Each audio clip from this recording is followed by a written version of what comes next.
کسی کا دل نہیں توڑنا چاہتا یا کسی کو میں ناراض نہیں کرنا چاہتا. میری ایک رائے ہے, آپ اس سے اتفاق کریں, آپ اس سے اختلاف کریں. میں اسد عمر صاحب کو میں نے کبھی بھی نظریاتی کارکن یا نظریاتی لیڈر تحریک انصاف کا نہیں سمجھا. اس کی ایک وجہ ہے. وجہ یہ ہے کہ 2019 میں جب وہ وزیر خزانہ تھے تو اس وقت کے army chief general Qamar Javed Bajwa صاحب نے کچھ ایک بہت ہی سلیکٹڈ صحافیوں کی ایک میٹنگ تھی, اس میں انہوں نے اسد عمر صاحب کے بارے میں جو باتیں کی اور پھر جس طریقے سے انہوں نے اس عزم کا اظہار کیا کہ میں اس آدمی کو وزارت خزانہ سے ہٹا کے اس کی جگہ پہ حفیظ شیخ یا شوکت ترین میں سے کسی ایک کو لے کے آؤں گا, اور میں نے اس وقت وہاں پہ اسد عمر صاحب کا بڑا کیس پلیڈ کیا. اور اسد عمر صاحب جس وقت وہ بات چل رہی تھی وہ اس وقت IMF کے ساتھ مذاکرات کر رہے تھے واشنگٹن میں, اور اگلے دن پھر اسد عمر صاحب جو ہیں اگلے ہی دن ان کو عمران خان صاحب نے ڈی نوٹیفائی کروا دیا اور ان کی جگہ پہ حفیظ شیخ صاحب کو لے آئے, جن کی زندگی میں پہلی ملاقات عمران خان صاحب سے اس وقت ہوئی جب وہ وزیر خزانہ بن گئے. اور پھر اسد عمر صاحب جب پاکستان واپس آئے تو ہم نے ان کو بتایا کہ بھائی جان یہ آپ کی جو پارٹی ہے جس میں آپ بڑا انقلاب کی اور نیا پاکستان کی بات کرتے ہیں, اس میں آپ کو اس طریقے سے چینج کیا گیا ہے. تو اس پہ انہوں نے کوئی برا نہیں منایا اور کچھ دنوں کے بعد ایک نئی وزارت لے کے وہ پھر سے کام کرنا شروع ہو گئے. اور اس کے بعد وہ ادھر ادھر رائٹ لیفٹ پہ عمران خان صاحب کے بارے میں کانا پھوسی کرتے تھے, سرگوشیاں کرتے تھے کہ یہ غلط کر رہا ہے, یہ غلط کر رہا ہے, یہ غلط کر رہا ہے. پھر عمران خان صاحب نے ان کو جنرل سیکرٹری بنا دیا پارٹی کا, پھر وہ خاموش ہو گئے.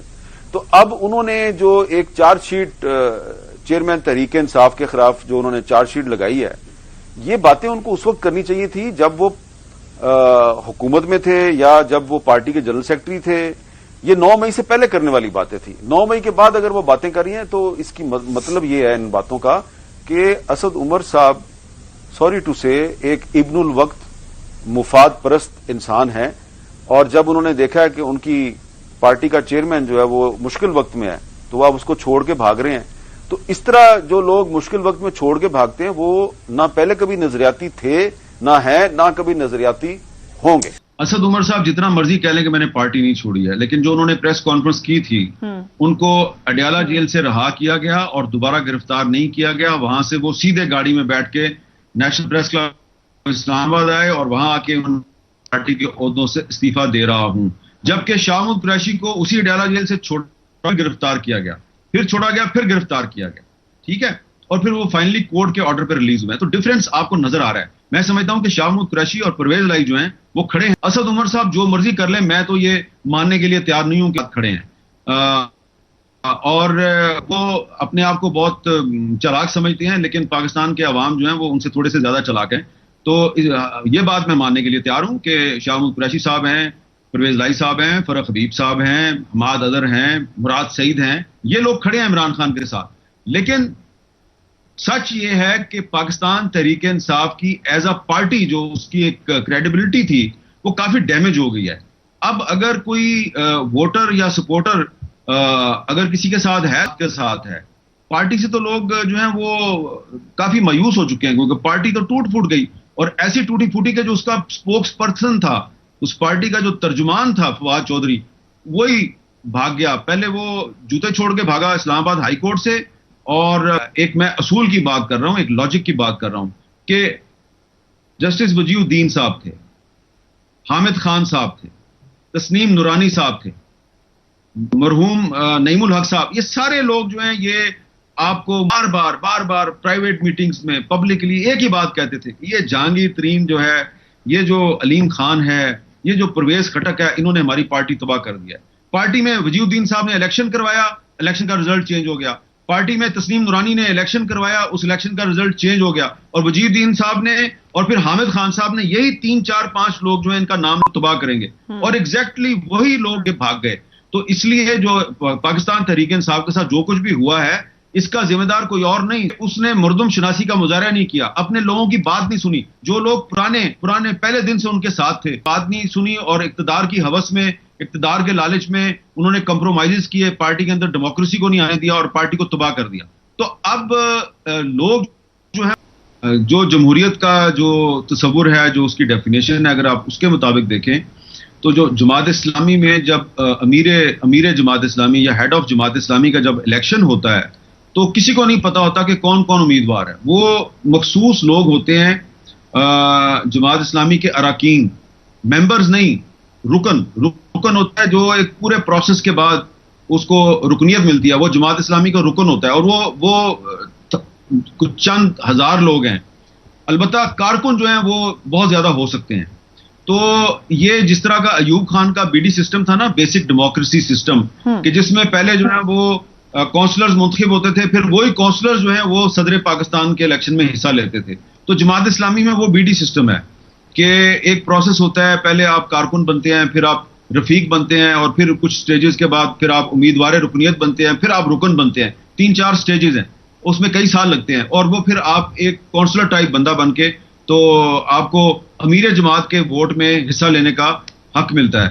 تو پھر آپ وہ میرے خیال سے یہ جینوئن ڈیموکریسی نہیں ہے. تو یہ بات درست ہے کہ ابھی تک پاکستان کی کسی بھی امپورٹنٹ پولیٹیکل پارٹی میں اس طرح کی ڈیموکریسی نہیں ہے جیسا کہ الیکشن کمیشن آف پاکستان کے رولز اینڈ ریگولیشن میں لکھی ہوئی ہے. وہ ایک جعلی الیکشن کرواتے ہیں اور جعلی رزلٹ جو ہے وہ جمع کروا دیتے ہیں، اور یہ بھی نہیں بتاتے کہ ان کا سورس آف انکم اور سورس آف فنڈنگ کیا ہے. کسی پارٹی کا کوئی سورس آف فنڈنگ پتہ نہیں چلتا. یہ بتائیے کہ کیا پاکستان میں میڈیا فریڈم ہے؟ تو آپ کو پھر ایک جواب دینا پڑے گا، اور اگر آپ سچ بولیں گی تو پھر ہو سکتا ہے آپ کے لیے مشکل ہو جائے. تو اس لیے جواب بھی میں ہی دے دیتا ہوں. آپ کی اور میری ہو رہی ہے، اس میں ابھی تک الیکشن اور پولیٹیکل اس کے اندر ڈیموکریسی اسی کو ڈسکس کیا. جو ریئل ایشوز ہیں اس کی طرف تو ہم نہیں جا رہے، کیونکہ اگر ہم وہ ڈسکس کریں گے تو پھر ہو سکتا ہے کہ آپ کے لیے اور میرے لیے پرابلم ہو جائے. تو اب آپ بتائیں نا کہ اگر اتنے دن گزر گئے ہیں اور عمران ریاض جو ہے اس کے بارے میں کسی کو نہیں پتا کہ وہ ہے کہاں پہ، اور آئی جی اسلام آباد بھی جو ہے وہ عدالت میں کہتا ہے کہ جی ہمیں نہیں پتا وہ کہاں پہ ہے، باقی ایجنسیز بھی کہتی ہیں ہمیں نہیں پتا کہ وہ کہاں پہ ہے. لیکن آئی جی صاحب کہتے ہیں کہ ہاں یہ پتا ہے کہ وہ کہیں افغانستان کے بارڈر کے آس پاس نظر آیا تھا. اور اسی طرح جرنلسٹ بھی وہ ہے جس کو پہلے بھی 2 دفعہ گرفتار کیا گیا، پھر تیسری دفعہ اس کو غائب کر دیا گیا. اور بہت سے جرنلسٹ جو ہیں ان کے خلاف یہ غداری کے مقدمے دائر ہو رہے ہیں، FIRs رجسٹر ہو رہی ہیں. میرے خلاف کو 8-9 غداری کے کیس بنائے گئے. لاہور ہائی کورٹ میں پٹیشن فائل کی گئی میرے خلاف. گلگت تک میں مقدمے درج کرنے کی کوشش ہوئی.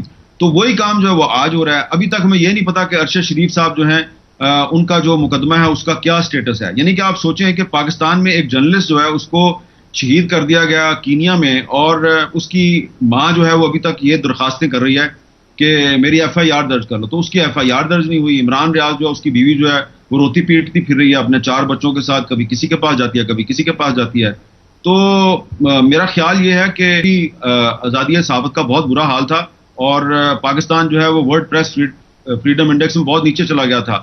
اس سال بظاہر شہباز شریف کے دور میں ورلڈ پریس فریڈم انڈیکس میں پاکستان کی صورتحال کچھ بہتر ہوئی ہے. لیکن یہ جو پچھلے 3-4 مہینے میں ہوا ہے نا، تو یہ اب آپ میری بات لکھ لیں کہ اگلے سال صورتحال بالکل مختلف ہوگی، اور ورلڈ پریس فریڈم انڈیکس میں پاکستان اب اوپر نہیں نیچے کی طرف جائے گا. اس لیے ان کو چاہیے کہ پاکستان کے امیج کا خیال کریں، اور یہ جو پاکستان میں ان اناؤنسڈ سینسرشپ لگائی ہوئی ہے، یہ سینسرشپ جو ہے اس کو ختم کریں.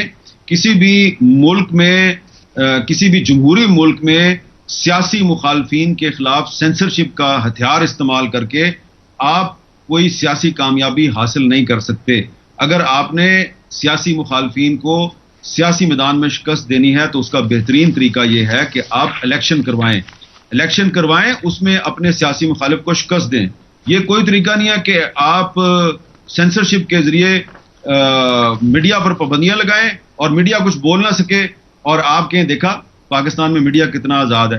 تو ٹھیک ہے، آپ یہ کہہ تو سکتے ہیں کہ پاکستان میں میڈیا بڑا آزاد ہے، اور ہم دل میں آپ کو صرف برا بھلائی کہیں گے، اور کیا کر سکتے ہیں. اللہ ٹی وی کی ویڈیوز دیکھنے کے لیے ہمارے چینل کو سبسکرائب کریں اور بیل آئیکن پر کلک کریں تاکہ آپ ہماری آنے والی ہر نئی ویڈیو سے باخبر رہ سکیں. اللہ ٹی وی پاکستانیوں کا عوامی چینل ہے. ہم صرف اپنی نہیں سناتے، آپ کی بھی سنتے ہیں. کسی بھی خبر پر تبصرہ کرنے کے لیے ہمارے واٹس ایپ نمبر پر اپنا پیغام بھیجیں.